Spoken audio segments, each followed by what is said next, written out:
Hey guys, what's going on? This is PlayNation DJ here, and I really have been, we're going to talk about some news today, but I wanted to touch on why I've been not posting lately. I haven't given up on this channel. I would never, but there might be some times when you see a little less posting. To be fair, I haven't been super inspired by anything as of lately, but I wanted to add some new segments, and I've been planning in between my school and getting accustomed and setting up everything and, getting used to this new style of life. But yeah, so I've moved and all that. It's been a crazy month or so.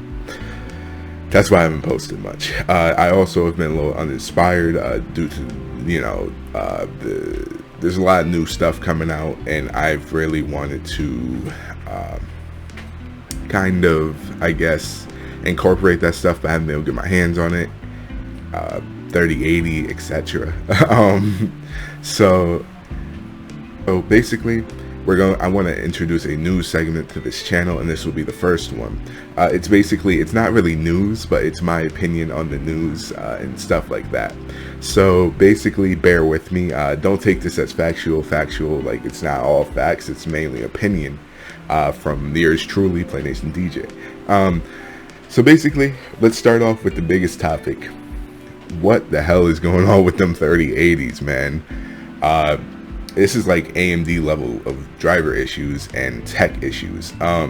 So basically, NVIDIA's always crowned themselves like, the software kings, and you go to them because they're always gonna have reliable drivers and, hardware. So it seems that the Founders Edition is working fine, which is the one I want anyway, for the 3080 and probably 3090 too. I'm not interested in that. I don't think most people should be interested in that. It's really cool to have a massive GPU. It's like the compensator GPU, but it's cool and all, but who needs it? I think if you do massive video editing in like 4K or 8K or whatever you want to do, if you're into that stuff, then I think the 24 gigabytes of VRAM is amazing. But I'm no genius like Gamers Nexus. I commend him for explaining this on a bike, on a bike trail. That was absolutely insane. Just to give some reference when this video is posted. But I will not go into detail like that. But I think that NVIDIA is making a huge mistake with limiting the AIB's access to working software and be worried about leaks. This year there was leaks everywhere. I don't know what they were worried about. We knew everything about this GPU before it came out. It was we were wrong because we thought it was going to be a 7 nanometer chip. It's 8. It's still pretty strong. Nanometers are not everything, but yeah, it's cool stuff coming out. It's Samsung chip. Whoa, interesting. So basically, there's a lot of issues with it. Basically, what is happening is they're getting black screens and all that. Like same with like what happened to the 5000 series for AMD. Yeah, it's not looking hot. I will say. So that's fine. It's not fine, but and like if it boosts over like 2 gigahertz on some boards, it's like blacking out and all that. So basically, it's either a memory issue or a driver issue, and it seems like it's some of both because some AIBs cheaped out a little bit on the memory. So I'm not going to get into the technical, but it's not looking hot. It's not all 3080s, as I said, but this is just more encouragement to wait for what Big Navi has.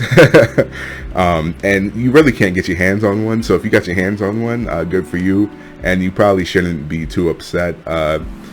This is the cost of being an early founder, right? Even though you pay $700, which is... Anyway, moving on. Xbox, man. Okay, Xbox is Microsoft is absolutely killing it with this Xbox. It looks better than the PS5 specs wise.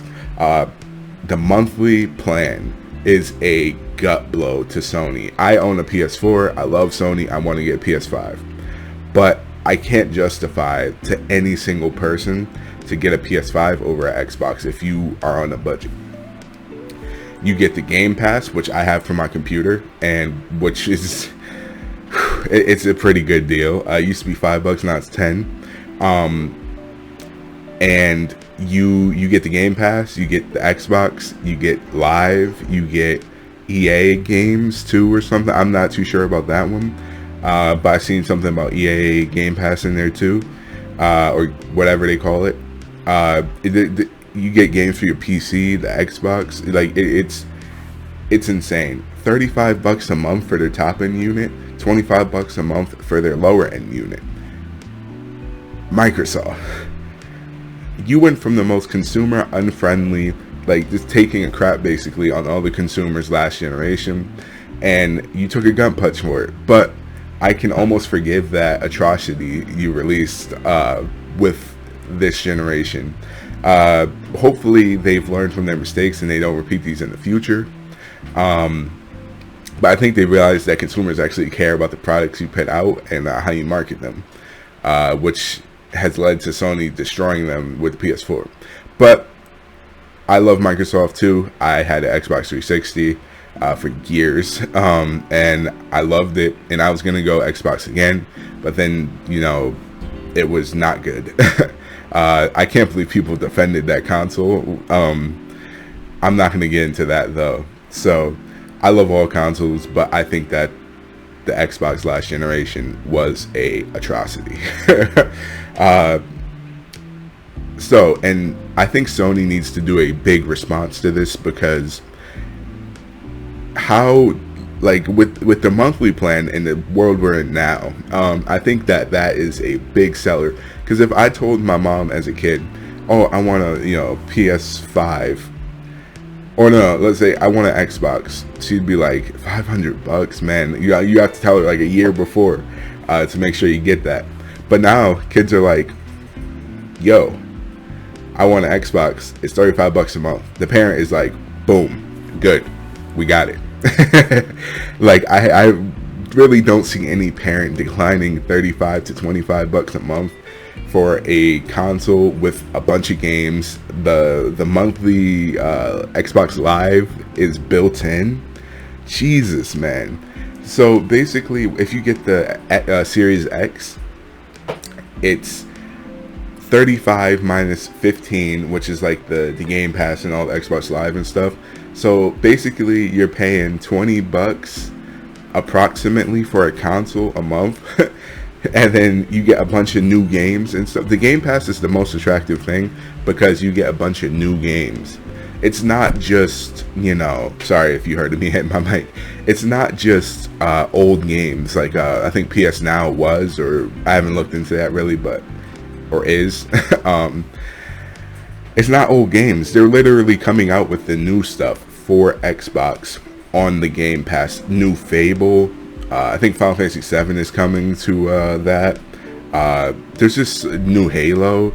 Jesus, man. Like, everything is coming there. It's not going to be, oh, you only get the old stuff, blah, blah. On release date, you have it for a monthly fee. I think that people are very friendly to subscription-based stuff now. And I think that if they can keep up with the content, and they bought Bethesda, so they're going to be part of the Game Pass most likely. Jesus, man. I really don't know how Sony's going to answer this. Now, let's talk about the PS5. I think the PS5, also the Xbox, is a very strong console, it looks like. And I will recommend this to anyone who's gaming on budget. Because I can't justify paying $500 versus $35 a month for all that. I know it ends up being like more than the console, but it's still such a lesser hit to your bank account. I feel like it is worth it. It's basically, credit card users understand, like, it's, if you make a big purchase on a credit card, you're like, you pay it off slowly, or if you got it like that, you pay it off right then. But I just can't justify buying the console outright when you have all this big stuff bundled in, because it doesn't make sense to me. So yeah, so Sony, The PS5 looks good. Don't get me wrong. I think it's amazing. They have some new SSD technology in there. It looks bomb. It looks really good. I'm excited. It looks a little weaker on paper, but they got some good technology going on in there. But if they don't figure out something to give people the bang for the buck that Xbox is doing, I can't justify them. Like, I know they have a lot of exclusives. I know. I heard something about $70 for games on the PS5. Jesus, man. I mean, I know games cost more to make now, but like, ugh.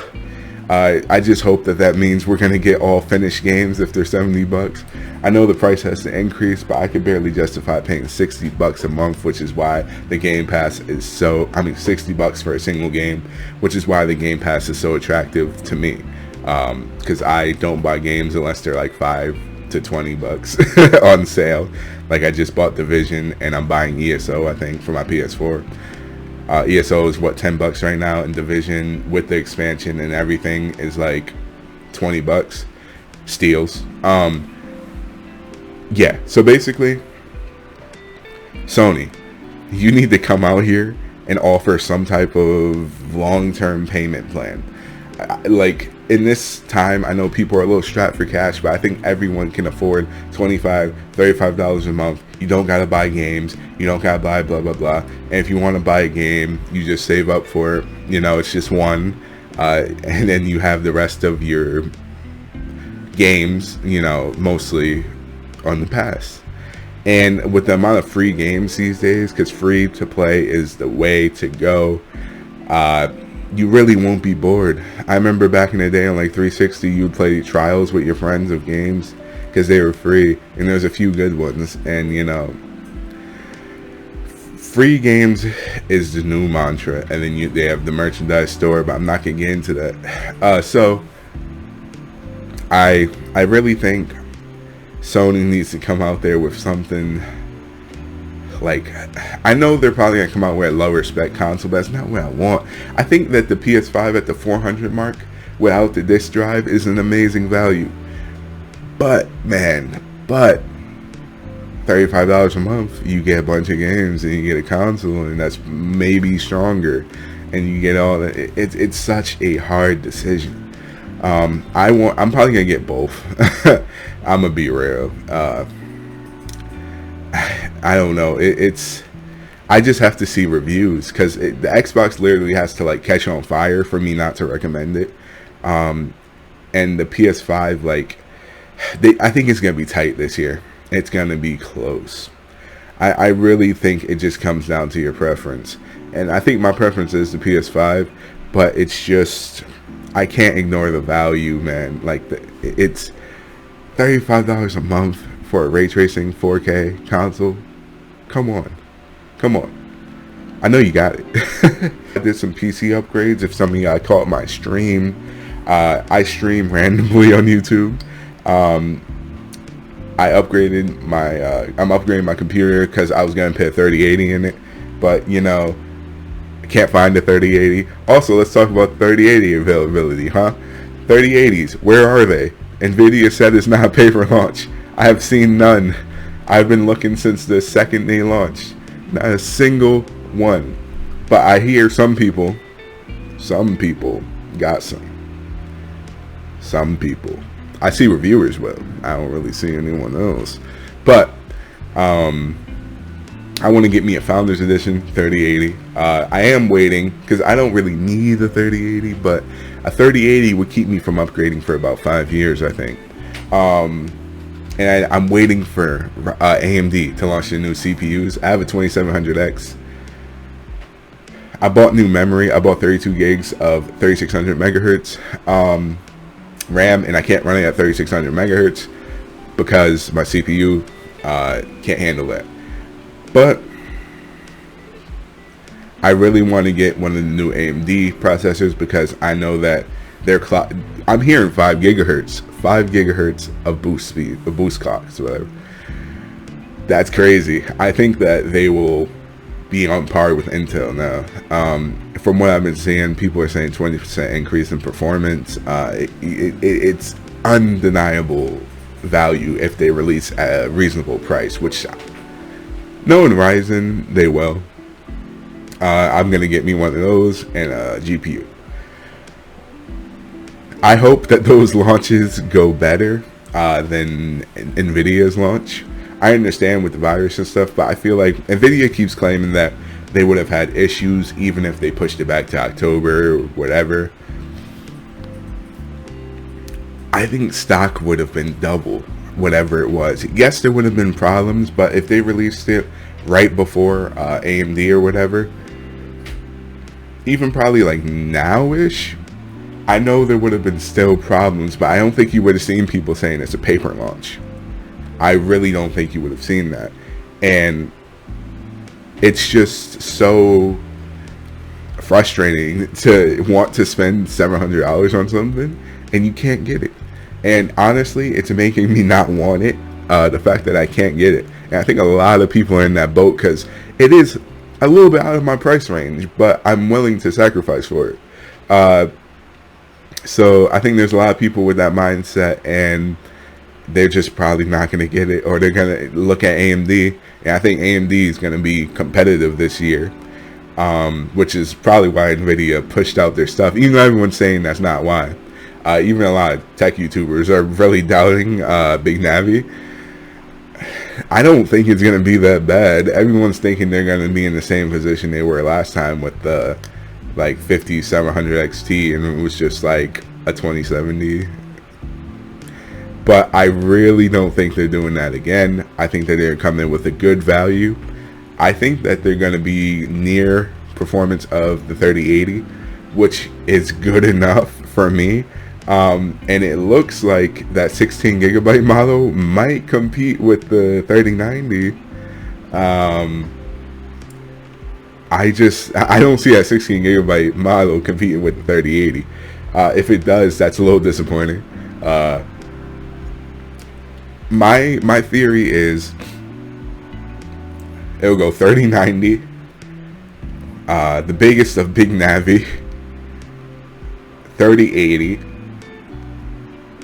the next Big Navi thing, I don't know what they're calling them exactly, but I think it's gonna go, Nvidia's top end, AMD's top end, Nvidia's flagship, AMD's flagship, and they're gonna be in like very competitive or within half or above. I feel like they're gonna be halfway in between their cards, or they're gonna be more than, or well, almost equal. I don't believe they'll be stronger. Looking at the last generation, I really don't see it. But from what they're saying, I believe them, and that they will be almost as good as the cards they compete with, and a better value. So hopefully they have good drivers this time. I'm not so sure, but Nvidia doesn't have good drivers either, it seems, this time around. So we have to play a waiting game, man. Like, just take my money, right? I know everyone's saying that. Just take my money.